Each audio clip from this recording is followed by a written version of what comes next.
নমস্কাৰ দৰ্শক সকল জিঅ'জেব্ৰাত বিভিন্ন জ্যামিতিক চিত্ৰৰ সম্পৰ্কৰ ওপৰত এই স্পোকেন টিউটোৰিয়েললৈ আপোনাক স্বাগত জনাইছো আমি ধৰি লওঁ যে আপোনাৰ জিঅ'জেব্ৰা সম্পৰ্কে মৌলিক জ্ঞান আছে যদি নাই তেনেহলে আগুৱাই যোৱাৰ আগত ইন্ট্ৰোডাকচন টু জিঅ'জেব্ৰা টিউটোৰিয়েলটো চাওক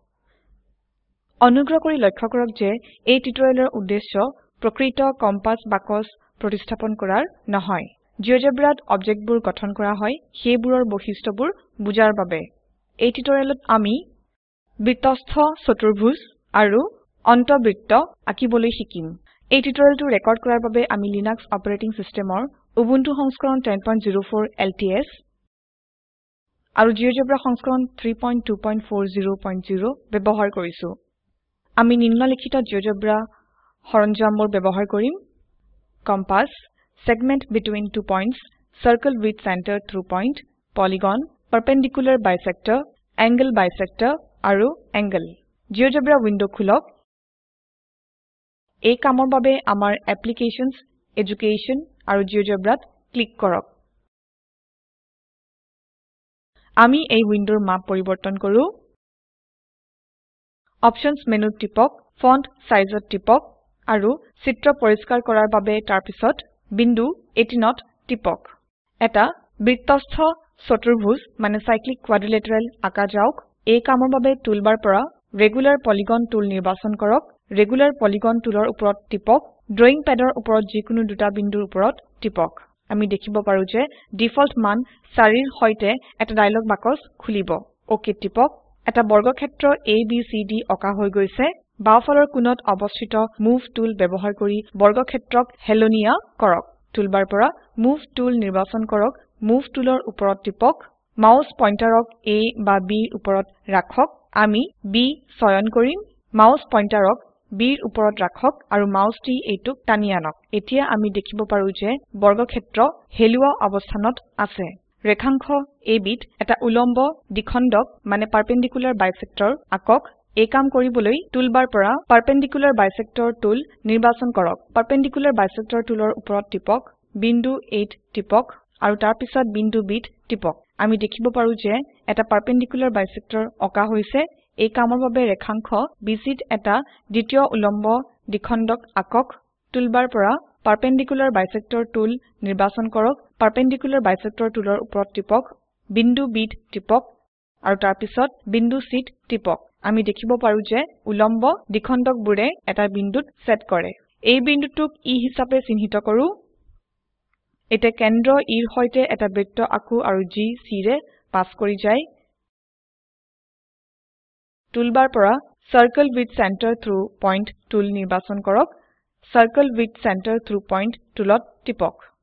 কেন্দ্ৰ হিচাপে বিন্দু ইত টিপক আৰু G C ৰে পাস কৰি যায় বিন্দু ইত টিপক আৰু তাৰ পিছত বিন্দু Cত আমি দেখিব পাৰো যে বৃত্ত চতুৰ্ভুজৰ সমস্ত সেট চিহ্নৰ দি যাব এটা বৃত্তস্থ চতুৰ্ভুজ অকা হৈছে আপুনি কি জানেনে যে একেই ক্ৰমানুসাৰৰ প্ৰান্ত দৈৰ্ঘ্যৰ সকলো চতুৰ্ভুজত বৃত্তস্থ চতুৰ্ভুজৰ মানে সাইক্লিক কোয়াড্ৰিলেটাৰেলৰ ক্ষেত্ৰফল সৰ্বোচ্চ চিত্ৰটো এনিমেট কৰাৰ বাবে মুভ টুল ব্যৱহাৰ কৰক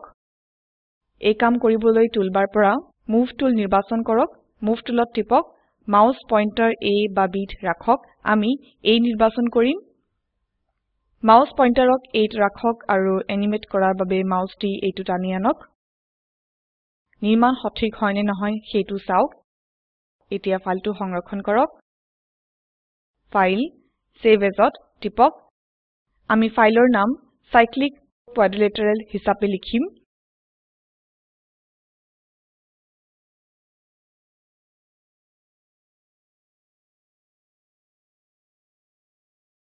আৰু সেভৰ ওপৰত টিপক এতিয়া এটা অন্তবৃত্ত মানে ইনসাৰ্কেল অকাৰ বাবে এটা নতুন জিঅ'জেব্ৰা উইন্ডো খুলক এইটো কৰাৰ বাবে ফাইল নিৰ্বাচন কৰক আৰু তাৰ পিছত নিউ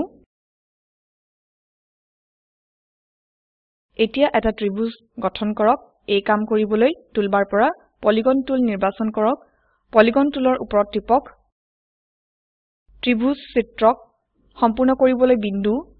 ABCত টিপক আৰু এবাৰ বিন্দু 8 টিপক এই ত্ৰিভুজৰ কোণবোৰ পৰিমাপ কৰা যাওক এই কাম কৰিবলৈ টুলবাৰ পৰা এংগল টুল নিৰ্বাচন কৰক এংগল টুলত টিপক বিন্দু BAC CBA আৰু ACBত টিপক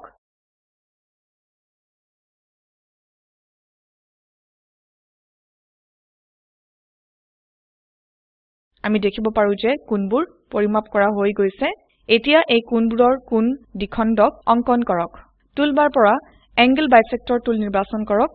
এংগল বাইসেক্টৰ টুলত টিপক বিন্দু BACত টিপক দ্বিতীয় কোণ দ্বিখণ্ডক গঠন কৰাৰ বাবে টুলবাৰ পৰা আকৌ এবাৰ এংগল বাইসেক্টৰ টুল নিৰ্বাচন কৰক টুলবাৰ পৰা এংগল বাইসেক্টৰত টিপক বিন্দু ABCত টিপক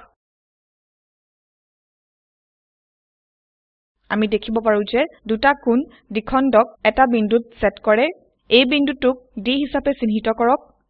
এটা উলম্ব ৰেখা আকু যি বিন্দু D আৰু ৰেখাংশ AB ৰে যায় টুলবাৰ পৰা পাৰপেন্ডিকুলাৰ লাইন টুল নিৰ্বাচন কৰক পাৰপেন্ডিকুলাৰ লাইন টুলৰ ওপৰত টিপক বিন্দু D আৰু তাৰ পিছত ৰেখাংশ AB ৰ ওপৰত টিপক আমি দেখিব পাৰো যে উলম্ব ৰেখাটো ৰেখাংশ AB ক এটা বিন্দুত সেট কৰে এই বিন্দুটোক E হিচাপে চিহ্নিত কৰক এতিয়া কেন্দ্ৰ Dৰ সৈতে এটা বৃত্ত গঠন কৰা যাওক আৰু যি E ৰে যায় টুলবাৰ পৰা কম্পাস টুল নিৰ্বাচন কৰা যাওক কম্পাস টুলৰ ওপৰত টিপক কেন্দ্ৰ হিচাপে D আৰু ব্যাসাৰ্ধ হিচাপে DE ত টিপক চিত্ৰটো সম্পূৰ্ণ কৰাৰ বাবে বিন্দু D ত টিপক আৰু তাৰ পিছত এবাৰ বিন্দু E আৰু D ত টিপক আমি দেখিব পাৰো যে বৃত্তয়ে ত্ৰিভুজৰ সকলো প্ৰান্তক স্পৰ্শ কৰে এটা অন্তবৃত্ত অকা হৈছে ইয়াৰ সৈতে আমি এই টিউটৰিয়েলৰ শেষলৈ আহিছো সংক্ষেপে এই টিউটৰিয়েলত আমি গঠন কৰিব শিকিছো বৃত্তস্থ চতুৰ্ভুজ আৰু অন্তবৃত্ত জিঅজেব্ৰাৰ সৰঞ্জামবোৰ ব্যৱহাৰ কৰি নিৰ্দেশিত কাম হিচাপে আপুনি এটা ত্ৰিভুজ ABC আকক BCৰ ওপৰত এটা বিন্দু D চিহ্নিত কৰক AD যুক্ত কৰক ব্যাসাৰ্ধ R R1 আৰু R2ৰ সৈতে ত্ৰিভুজ ABC ABD আৰু CBDক বৃত্ত আকাৰত আকক BE হল উচ্চতা h ত্ৰিভুজ ABCৰ শীৰ্ষবোৰ স্থানান্তৰিত কৰক সম্পৰ্ক প্ৰশিক্ষণ কৰাৰ বাবে 1 - 2 R1/h * 1 - 2 R2/h = 1 - 2 R/h নিৰ্দেশিত কামৰ আউটপুট এই ৰকমে দেখাত হ'ব লাগিব